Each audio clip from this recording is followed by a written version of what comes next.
Pernah enggak sih kamu ngerasa hidupmu tuh makin lama makin berantakan? Padahal enggak ada masalah besar yang benar-benar terjadi? Kamar enggak pernah rapi, pikiran penuh terus, uang cepat habis, tugas numpuk, tidur enggak teratur, dan tiap hari rasanya kayak cuma berusaha bertahan aja. Nah, yang aneh biasanya hidup berantakan itu datangnya bukan karena satu keputusan besar, tapi dari kebiasaan-kebiasaan kecil yang kelihatannya sepele dan terus diulang setiap hari. Dan jujur aja, aku dulu juga nggak sadar kalau beberapa kebiasaan kecil ini ternyata pelan-pelan bikin hidupku makin capek, makin chaos, dan makin susah fokus. Sampai akhirnya aku mulai pelan-pelan memperhatikan pola hidupku sendiri. Dan ternyata masalahnya bukan aku kurang motivasi, tapi karena ada kebiasaan kecil yang diam-diam ngacauin semuanya dari belakang. Di video ini aku mau bahas 7 kebiasaan kecil yang kelihatannya normal, tapi ternyata diam-diam bisa bikin hidup kamu makin berantakan tanpa kamu sadar. Yuk, kita mulai. Yang pertama, bangun tidur langsung pegang handphone. Ini kebiasaan yang sekarang kelihatannya normal banget. Alarm bunyi, tangan otomatis cari handphone. Terus buka notifikasi, scrolling media sosial. Lihat chat, lihat berita, lihat hidup orang lain sebelum otak kita benar-benar sadar penuh. Nah, masalahnya pagi itu sebenarnya momen paling penting buat kondisi mental kamu satu hari penuh. Dr. Andrew Huberman pernah jelasin kalau kondisi otak di pagi hari sangat mempengaruhi fokus dan mood kita sepanjang hari. Dan waktu pagi kamu langsung masuk ke dunia notifikasi dan distraksi. Otakmu langsung capek bahkan sebelum harimu benar-benar mulai. Aku dulu juga gitu. Baru bangun udah scrolling, terus tiba-tiba 1 jam hilang dan rasanya malah makin malas mulai hari. Sampai akhirnya aku coba bikin aturan kecil. 30 menit pertama setelah bangun enggak pegang handphone. Awalnya susah banget ya karena rasanya kayak ada yang kurang. Tapi setelah beberapa minggu, pikiranku jadi jauh lebih tenang dan pagi nggak terasa chaos lagi. Nah, sekarang coba pikir. Hal pertama apa yang masuk ke otakmu setiap pagi? Karena seringkali hidup kita berantakan bukan karena hari yang buruk, tapi karena kita memulai hari dalam keadaan yang sudah lelah duluan. Yang kedua, nunda hal kecil terus-menerus. Banyak orang mikir hidup berantakan itu karena masalah besar. Padahal seringnya justru karena hal-hal kecil yang terus ditunda. Baju ditaruh di kursi nanti aja dilipat. Gelas habis minum nanti aja dicuci. Chat penting nanti aja dibalas. Tugas kecil nanti aja dikerjain. Nah, satu hal kecil memang enggak terasa berat. Tapi waktu semuanya numpuk, otakmu jadi penuh terus.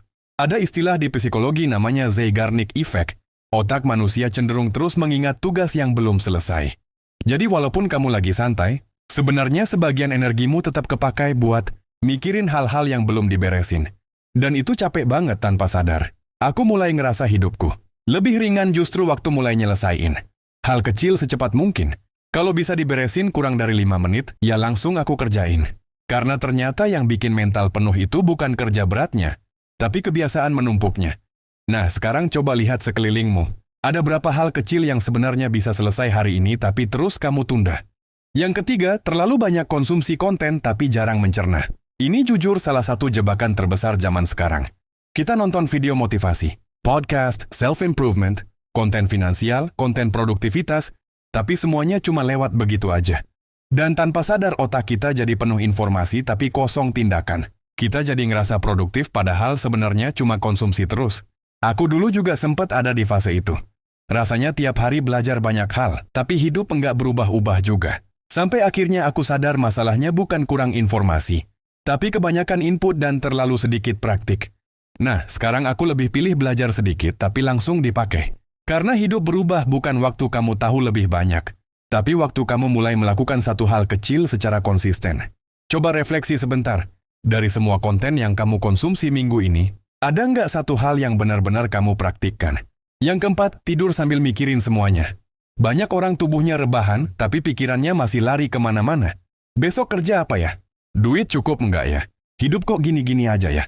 Dan akhirnya tubuh memang tidur, tapi mental nggak pernah benar-benar istirahat. Nah, kualitas tidur itu bukan cuma soal berapa jam kamu tidur, tapi juga seberapa tenang pikiranmu sebelum tidur. Aku dulu sering banget begadang sambil scrolling dan overthinking. Bangun tidur rasanya tetap capek walaupun tidurnya lama. Sampai akhirnya aku mulai bikin rutinitas kecil sebelum tidur. Lampu diredupkan, handphone dijauhkan, dan aku nulis apa aja yang ada di kepala sebelum tidur.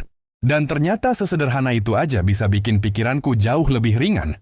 Karena kadang yang bikin hidup terasa berat bukan aktivitasnya, tapi kepala kita yang enggak pernah benar-benar diam. Yang kelima, terlalu sering membandingkan hidupmu sama orang lain. Ini kebiasaan kecil yang diam-diam paling nguras energi mental. Scroll media sosial 5 menit aja kadang udah cukup bikin kita merasa tertinggal. Lihat orang lain sukses, nikah, punya badan bagus, punya karir keren, hidupnya kelihatan, teratur. Padahal kita cuma lihat highlight hidup mereka dan membandingkannya dengan kehidupan asli kita sendiri. Dan makin sering kamu melakukan itu, makin susah buat merasa cukup dengan hidupmu sendiri. Aku juga pernah ada di fase itu. Rasanya kayak semua orang lebih cepat dari aku. Sampai akhirnya aku sadar hidup itu bukan lomba siapa paling cepat.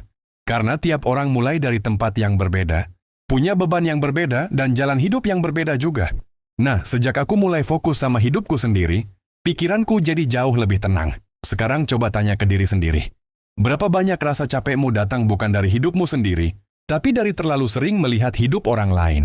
Yang keenam, hidup tanpa sistem kecil. Banyak orang nunggu motivasi buat mulai berubah. Padahal hidup yang rapi biasanya datang dari sistem kecil yang diulang terus-menerus. Hal sederhana kayak jadwal tidur yang konsisten, tempat naruh barang yang tetap, to-do list kecil, atau rutinitas pagi ternyata efeknya besar banget buat mental.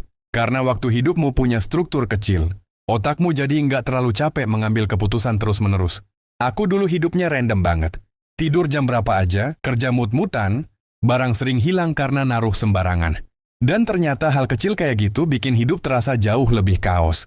Nah, waktu aku mulai punya rutinitas kecil yang simple, hidupku nggak langsung sempurna sih, tapi jauh lebih tenang dan terarah. Karena disiplin kecil itu seringkali bukan bikin hidup kaku, tapi bikin hidup lebih ringan.